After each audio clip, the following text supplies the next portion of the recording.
ഈ നിയമസഭാ തെരഞ്ഞെടുപ്പിൽ കോൺഗ്രസിനെ ആകെ പ്രതിരോധത്തിലാക്കിക്കൊണ്ട് AICC അംഗമായിരുന്ന ഷാഹിദ കമാൽ പാർട്ടി വിട്ടു. ഷാഹിദ കമാൽ ചേർന്നത് CPM-ലേക്കാണ്. ഇതിന്റെ കാരണം എന്തെന്ന് വിശദീകരിക്കുന്നതിനായി ഷാഹിദ കമാൽ ഇപ്പോൾ നമുക്കൊപ്പം ചേരുകയാണ്. ശ്രീമതി ഷാഹിദ കമാൽ, എൻ്റെ ആദ്യത്തെ ചോദ്യം തന്നെയാണ്, എന്തുകൊണ്ടാണ് 30 വർഷത്തെ ഒരു രാഷ്ട്രീയ ബന്ധം, കോൺഗ്രസുമായുള്ള ഒരു ബന്ധം, അത് അവസാനിപ്പിക്കാനുള്ള കാരണം എന്തായിരുന്നു?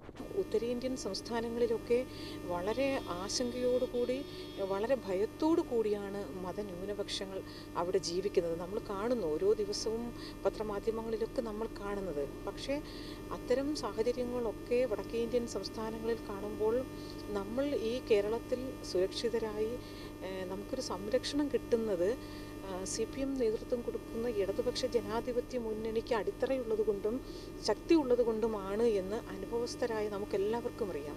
ഇത് ഷാഹിദ കമാൽ എന്ന വ്യക്തിയുടെ ഒരു പെട്ടെന്നുണ്ടായ ഒരു വെളിപ്പെടുത്തലല്ല.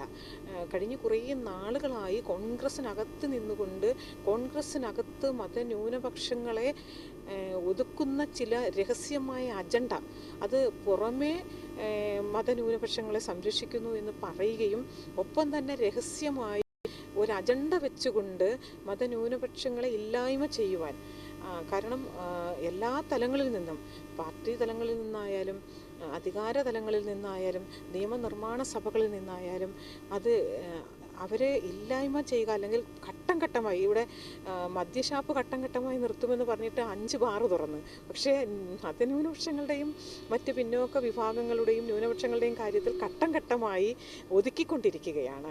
അവിടെയാണ് ഞങ്ങൾക്കൊക്കെ ഒരു സംശയമുള്ളത്, അവിടെ ഞങ്ങൾക്കൊക്കെ ആശങ്കയുണ്ട്. എന്തിനാണ് കോൺഗ്രസ് പോലൊരു പാർട്ടി അത്തരത്തിലൊരു സമീപനം എടുക്കുന്നത്? അതിൻ്റെ പിന്നിൽ RSSൻ്റെയോ BJPയുടെയോ ഒക്കെ കൈകൾ ഉണ്ടോ എന്ന് പോലും സംശയിക്കത്തക്ക രീതിയിലുള്ള ഒരുപാട് അനുഭവങ്ങൾ, സമാനമായ അനുഭവങ്ങൾ പാർട്ടിക്കകത്ത് എനിക്കും അതുപോലെ ഒരുപാട് പേര്.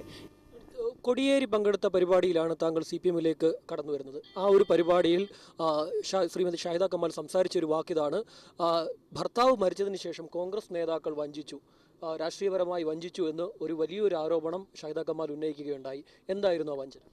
എനിക്ക് ഏറെ വേദനിച്ചൊരു കാര്യം എന്ന് പറഞ്ഞാൽ, ഞാൻ ഒരു കമ്മീഷൻ, ഞാൻ പറയുന്നില്ല, ഞാനത് അതിൻ്റെ ഒരു സാഹചര്യം വന്നപ്പോൾ ഞാൻ ബഹുമാനപ്പെട്ട മുഖ്യമന്ത്രിയോട് ഞാൻ അത് തരണമെന്ന് പറഞ്ഞപ്പോൾ, എൻ്റെ ജീവിത സാഹചര്യങ്ങൾ താങ്കൾക്കറിയാമല്ലോ, തരണമെന്ന് പറഞ്ഞപ്പോൾ അദ്ദേഹം എന്നോട് പറഞ്ഞത് എന്നെ വല്ലാതെ വേദനിപ്പിച്ചു.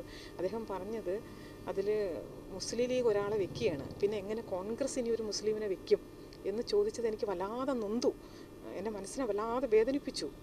ഞാനപ്പോൾ തിരിച്ചു ചോദിച്ചു, അപ്പോൾ മുസ്ലിങ്ങൾ കോൺഗ്രസ്സിൽ വേണ്ടേ സാർ? അപ്പം ഞങ്ങളൊക്കെ ലീഗിൽ നിൽക്കാൻ താല്പര്യമില്ലാത്തവരാണ്, ഞങ്ങളൊക്കെ കോൺഗ്രസിനെ സ്നേഹിക്കുന്നവരാണ്, ഞങ്ങൾ ലോകത്തിലെ ഏറ്റവും വലിയ മതേതര പാർട്ടി എന്ന് വിശ്വസിക്കുന്ന ആ കോൺഗ്രസിനെ സ്നേഹിക്കുന്നവരാണ് എന്നെനിക്ക് വേദനയോടുകൂടി പറയേണ്ടി വന്നു. അതൊക്കെയാണ് ഞാൻ നേരത്തെ പറഞ്ഞത്. മറ്റൊരു കാര്യം, ഈ സർക്കാർ ഇപ്പോൾ വലിയ അഴിമതി ആരോപണങ്ങൾ നേരിടുന്നുണ്ട്. ഷാഹിദ കമാലിനെ സംബന്ധിച്ചിടത്തോളം ഷാഹിദ കമാൽ ഏതാണ്ട് 30 വർഷത്തിലധികം കോൺഗ്രസിന്റെ ഭാഗമായിരുന്നു, AICC അംഗമായിരുന്നു. ഇക്കാര്യങ്ങളെക്കുറിച്ചൊക്കെ വ്യക്തമായ ഒരു അറിവ് ഷാഹിദ കമാലിനുണ്ടായിരിക്കും. അത്തരത്തിൽ എന്തെങ്കിലും സംഭവങ്ങൾ ഷാഹിദ കമാലിന്റെ ശ്രദ്ധയിലുണ്ടോ? അത് പറയാൻ ഉദ്ദേശിക്കുന്നു? അല്ല, ഞാനിപ്പോൾ എന്തിനാണ് ഇതൊക്കെ പറയുന്നത്? അഴിമതി ആരോപണങ്ങളുണ്ട്, അഴിമതിയുടെ ഒരു കൂടാരമാണ് UDF എന്നുള്ളത് എല്ലാവർക്കും അറിയാം, കൊച്ചു കുട്ടികൾക്ക് വരെ അറിയാം. നിലവിൽ സർക്കാർ UDF നേരിടുന്ന ഏറ്റവും വലിയൊരു ആരോപണം തന്നെയാണ് ന്യൂനപക്ഷ വിഭാഗത്തിൽ നിന്നും അവർ അകലുന്നു, അതേസമയം തന്നെ BJPയുമായി അടുക്കുന്നു. ഈ ഒരു കാര്യം തന്നെയാണ് ഇപ്പോൾ നമ്മളോട് ഷാഹിദ കമാലും പങ്കുവയ്ക്കുന്നത്. ന്യൂനപക്ഷ വിഭാഗം കോൺഗ്രസിനുള്ളിൽ ഘട്ടം ഘട്ടമായി ന്യൂനപക്ഷ വിഭാഗങ്ങളെ ഒതുക്കുന്നു, അതുകൊണ്ടാണ് ഇത്തരത്തിലൊരു തീരുമാനത്തിലേക്ക് താൻ പോയതെന്ന് ചൂണ്ടിക്കാണിച്ചുകൊണ്ടാണ് ഷാഹിദ കമാൽ ഇക്കാര്യങ്ങൾ വ്യക്തമാക്കുന്നത്.